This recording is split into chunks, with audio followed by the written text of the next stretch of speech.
is a war across time from the future. These creatures are not zombies, but terrifying alien beasts that humans have named the White Spikes. In 2048, they invaded Earth out of nowhere, and no one has ever discovered their home planet. Brutal and predatory, the White Spikes hunt humans for food. They reproduce at an astonishing rate and possess formidable combat strength. In just 2 years, human civilization fell completely, leaving fewer than 500,000 survivors across the globe. Cornered by extinction, the remaining humans built a time machine, hoping to travel back to the past and reverse humanity's doomed fate. Fast forward to June 2026. The whole world is tuning in to watch the World Cup final between Messi's team and Ronaldo's team. While everyone is enjoying the game, a mysterious wormhole suddenly opens up in the center of the stadium, and fully armed soldiers step out from it. The crowd in the stands and audiences watching at home are utterly stunned. A black female soldier calms the panicked crowd and reveals the truth. They are soldiers from the future. 30 years from now, alien creatures will launch a full-scale invasion and drive humanity to total extinction, and they need people in the present day to stand and fight alongside them. This unbelievable story throws everyone into chaos and confusion. Shock.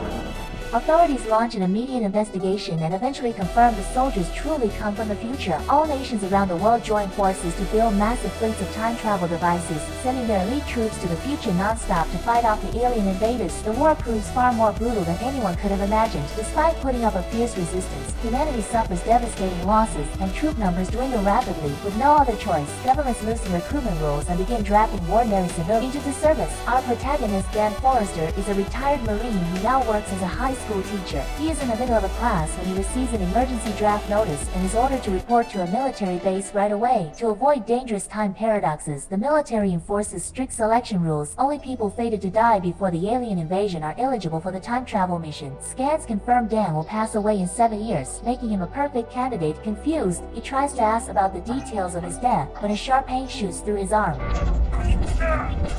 A strange high-tech device materializes on his wrist. The female soldier beside him explains it is a multifunctional time travel wristband equipped with communication and tracking systems. Dan returns home with a heavy heart and tells his wife everything. Both of them know this mission is almost certainly a one-way trip. After bidding his family farewell, Dan heads to the assembly base. A red emergency alarm blares across the base, ordering everyone to deploy immediately. All personnel gather in the main hall. Bright light fills the overhead, and a gigantic wormhole slowly takes shape. An invisible force yanks everyone upward into the portal. Mid-transit, the system malfunctions and the spatial coordinates go haywire, yet it is too late to abort the journey. The travelers plummet from the sky once they arrive in the future. Some land on rooftops and survive the fall, while others crash to the ground and die instantly. The team is nearly wiped out before they even catch sight of the enemy. Only Dan escapes death by accidentally landing in a swimming pool. The survivors stare in terror at the ruined, hellish city stretched out before them. The White Spikes have taken complete control, and humans have no way to hold them back. To wipe out the alien threat, the military plans a full carpet bombing of the urban area. Soon after, the team receives new orders from command. They must head to a nearby research facility to rescue trapped scientists. When they reach the site, they find all the researchers have been slaughtered, which means alien creatures are most likely hiding inside the building.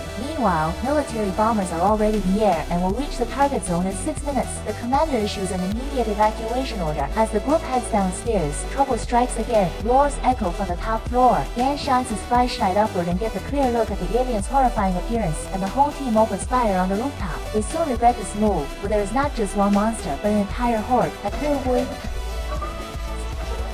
team spins around and flees downstairs, with the White Spikes chasing them relentlessly. A soldier tries to block the door to slow the creatures down, only to be violently thrown back and severely injured. Dan fires continuously, but the aliens have impenetrable hides that shrug off regular bullets. Once his weapon runs empty, he still has not wounded a single beast. He grabs a fire axe and swings it wildly at the attackers. Just as things look hopeless, his teammates arrive to back him up. Working together, they take out one alien and race to escape the building. Countless White Spikes flood every street outside. Military fighter jets will arrive in 3 minutes, so the team must evacuate the red danger zone at once, with the monsters hot on their heels. When despair sets in, rescue convoys appear on the scene, giving everyone a new glimmer of hope, but relief does not last long.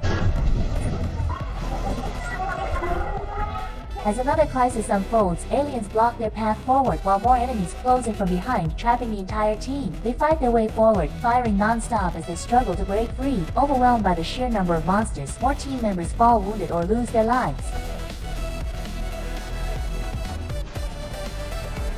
Right on schedule, the fighter jets arrive and drop bombs across the battlefield. The group narrowly escapes the red zone, yet the danger is far from over. Hordes of white spikes keep chasing after them, and the aerial bombardment continues, forcing everyone to find cover fast. They climb over fences and run through tunnels, but the aliens never let up. More lives are lost in the endless fight. Wounded soldiers, knowing they cannot escape, choose to stay behind and hold off the monsters, buying precious time for their comrades.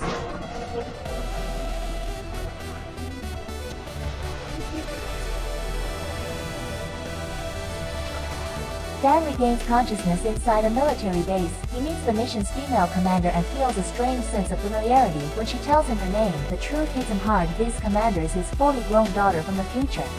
No, it is Prison. From America.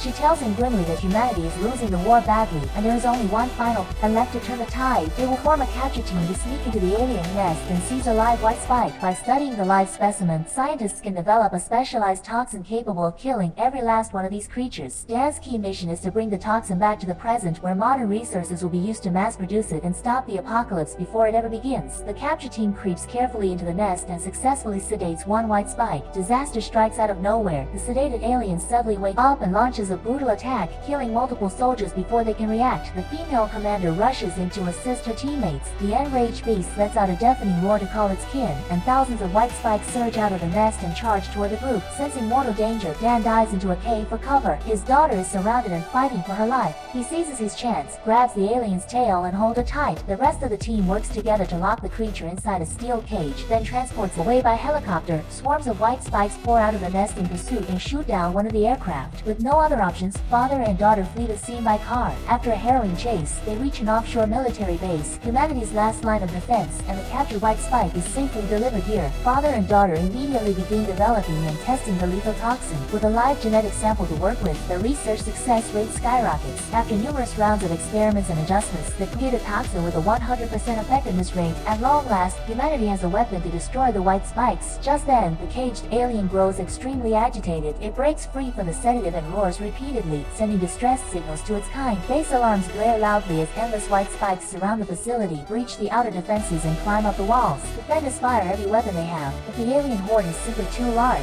Humanity's final stronghold crumbles and stands on the verge of falling.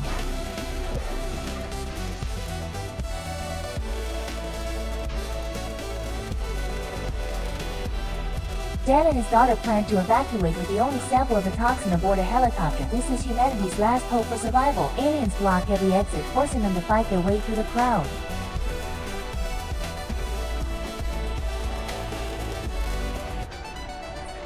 Moments before reaching the helipad, his daughter is struck and injured by an alien. The captured white spike also breaks free and chases them down. A massive explosion tears through the base, destroying all helicopters and leaving them completely trapped. The countdown for his time travel activation hits 1 minute, and he will be sent back to the present automatically. Realizing there is no way out, his daughter gives him the toxin and sacrifices herself, getting dragged away by the incoming monsters. He reaches out to pull her to safety, but it is too late. Hordes of hunting aliens wait below. He tries to jump after her, but the time travel process kicks in, and he is forcefully transported back to his own era. Only a handful of time travelers survive the mission. When Dan wakes up, he receives devastating news. The offshore base in the future has fallen, and the portal connecting the two timelines is permanently severed. No one can travel to the future to offer support anymore. Learning the truth, civilians fall into panic and start rioting. People have lost their loved ones for a war that has now become unwinnable, and all their sacrifices amount to nothing. Dan brings the toxins to government leaders, only to be told they have decided to surrender. Humanity can do nothing but wait helplessly for the alien invasion 26 years from now. Have all their efforts been in vain? Heartbroken, he returns home. Staring at his young daughter, vivid memories of the brutal future battles flood his mind.